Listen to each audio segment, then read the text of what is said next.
Día, bendecido viernes. Ayer te conté acerca de cómo Dios entregó al ejército sirio y a su rey Ben-Hadad en manos de los israelitas y vimos cómo, sin embargo, una decisión equivocada del rey de Israel, Acab, le costaría más adelante su propia vida. Eh, y hoy quiero hablarte acerca de cómo manejar la bendición de Dios. El pasaje es el mismo, Primera de Reyes 20, versículos 22 al 26, y ya vamos a adentrarnos en el tema directamente, ¿verdad? Y las bendiciones de Dios, yo te diría que son regalos que, dada su inmensa gracia, Él nos permite experimentar en nuestras propias vidas. Muchas veces ni siquiera las percibimos, ya que algunas de esas bendiciones son tan sutiles y cotidianas que nos resultan imperceptibles, pero por ejemplo, levantarnos cada mañana, el respirar, el poder ver con nuestros ojos, el poder caminar con nuestras piernas. Fíjate vos, te mencioné dos o tres cosas que son cotidianas y sin embargo son bendiciones de Dios para cada uno de nosotros, ¿verdad?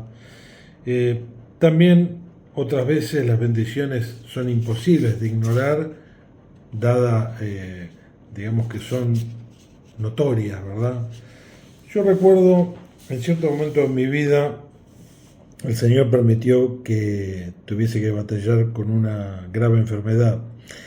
Y si bien en el primer momento no entendía el propósito que Dios tenía para hacerme pasar por esa situación, luego pude comprender que el Señor también había permitido esta situación desagradable para mí, tamaña prueba diría, ¿no?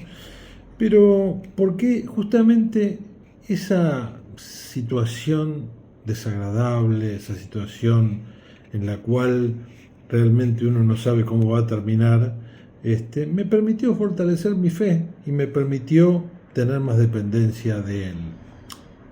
Y fíjate que las más ricas bendiciones, por lo general, muchas veces son aquellas que experimentamos luego de esos periodos de prueba importantes, ¿verdad? A veces recibimos bendiciones que en un principio no las distinguimos como tales, pero, como se suele decir, la película hay que verla completa, hermano.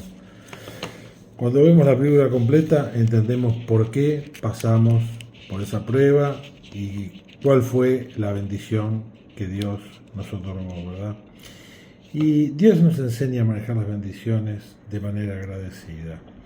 Veíamos en el ejemplo de Acab que él no tuvo una lucidez como para tomar la palabra de Dios a través del profeta y ejecutarla de la manera que Dios se lo había indicado. Y eso le costó nada más y nada menos que su propia vida, ¿no es cierto? Ahora, fíjate que Dios nos ama con un amor sin igual y desea bendecirte. En cada plano de tu vida Dios quiere que seas bendecido.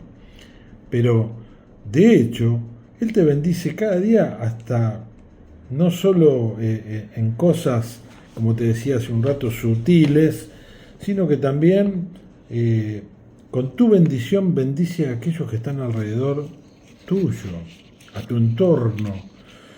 Fíjate lo que dice Deuteronomio 28:1 de la Nueva Traducción Viviente, dice: si obedeces al Señor tu Dios en todo y cumples cuidadosamente sus mandatos que te entrego hoy, el Señor tu Dios te pondrá por encima de las demás naciones del mundo. Fíjate si acá hubiera ejercitado esto que nos indica Deuteronomio, ¿verdad? También hay un proverbio muy lindo, que es el proverbio 10:22, que dice que la bendición de Dios trae riquezas y nada se gana con preocuparse. Hermanos, cuando sabemos que tenemos la bendición de Dios de nuestro lado, podés descansar, podés estar tranquilo, podés, digamos, ocuparte y no preocuparte de las cosas que han de venir. las bendiciones de Dios nos producen gozo y nos hacen bien no solo en lo personal, sino que también se extienden, como te decía, a quienes nos rodean. La historia de Acab termina de una manera trágica para él y vemos que él no supo manejar la bendición de Dios, esa bendición que Dios le había otorgado de poder vencer un ejército muy superior al de él, lejos de saber interpretar lo que Dios le mandó hacer, él tomó partido por cuenta propia haciendo un tratado que finalmente le perdonó la vida a ese rey que debería haber aniquilado, ¿verdad?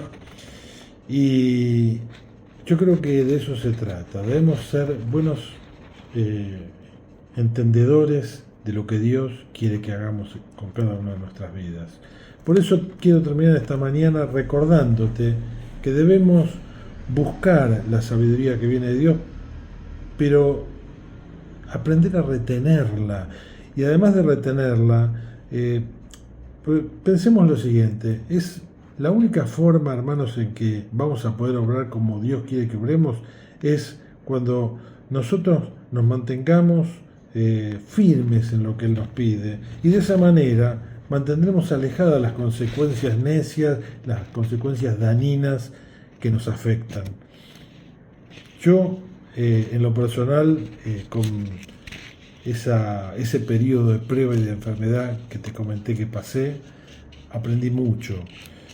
Y realmente en esta mañana te deseo que vos también puedas aprender que las bendiciones de Dios se deben saber manejar, se deben saber interpretar y debemos ser agradecidos con Dios, y no solo un agradecimiento personal, sino también que los demás sepan que esa bendición viene de Dios, porque es la única manera en que el mundo va a creer y en que las personas que nos rodean dicen que nadie es profeta en su tierra, y a veces creo que es verdad, porque muchas veces en nuestro propio entorno familiar hay muchas personas que saben de nuestra condición de creyentes, pero se niegan a creer. Por eso te invito que en esta mañana no cometamos el error de Acab y que aprendamos a manejar cada una de las ricas bendiciones que Dios derrama sobre nuestras vidas. Te deseo que realmente en este día recibas esas bendiciones de nuestro Señor y nos veremos muy prontamente en alguna otra reflexión. Dios te bendiga.